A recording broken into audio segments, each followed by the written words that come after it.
Hey class, this is Andrew.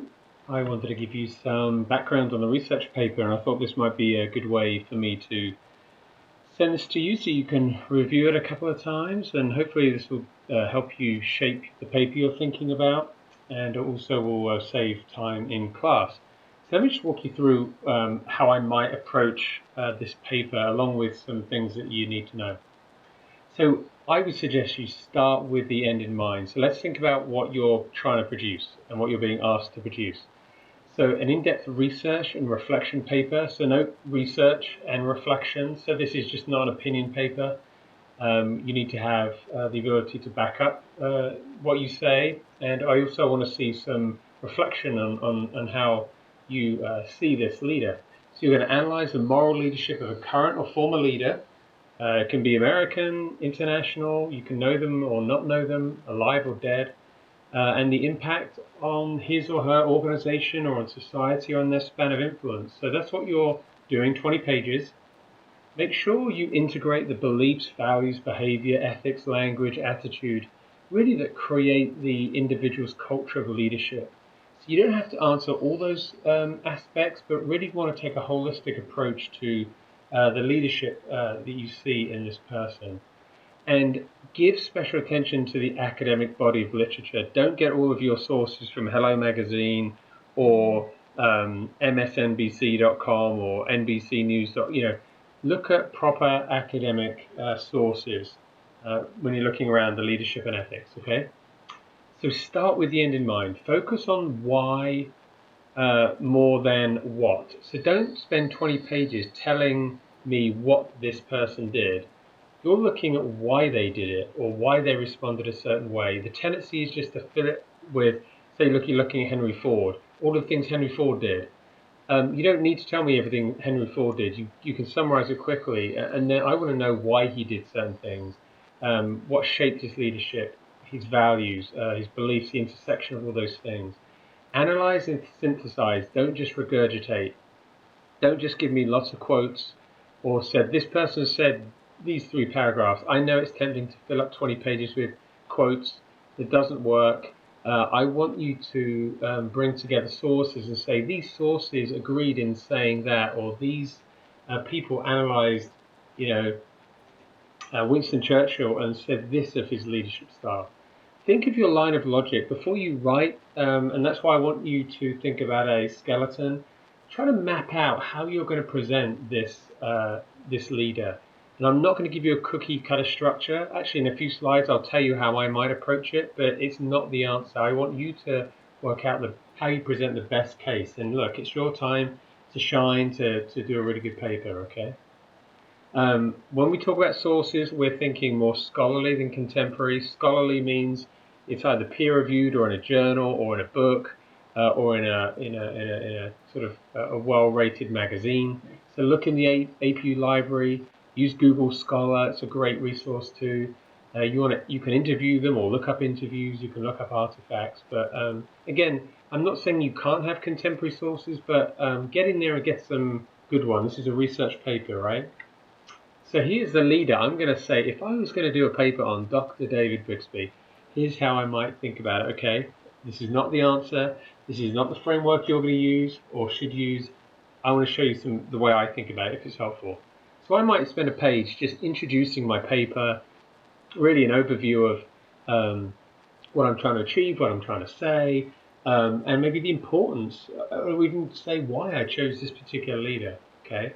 Then I would honestly spend about 2 pages at most, giving a background, history, and highlights of Dr. Bixby. So you can say in a couple of pages who he is, where he's from, kind of highlights in his career, and maybe what he's known for. Yeah, so you can do that in a couple of pages, whether it's Bixby or whether it's Winston Churchill. Just keep it down to a couple of pages, because remember, I'm interested in why, not what. So then I might think, okay, servant leadership. So I might, in these 3 pages, when I look at servant leadership, again, looking at Dave through this lens of servant leadership, I might talk about some of the literature, what they say about servant leadership. I might pull out some of the content from Dr. Perger's lectures and speak about Dr. Bixby in that lens of servant leadership. So given how I understand that, how do I see that in his life or in his leadership? How have others seen that?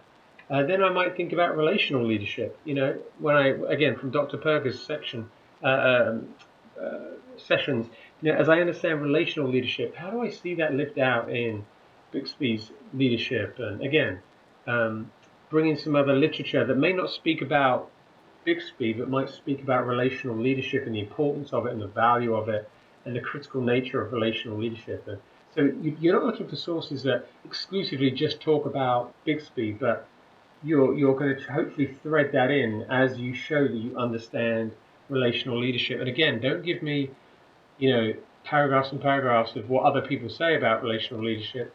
Summarize it, synthesize it, and tie it into how you see it lived out in Bixby's.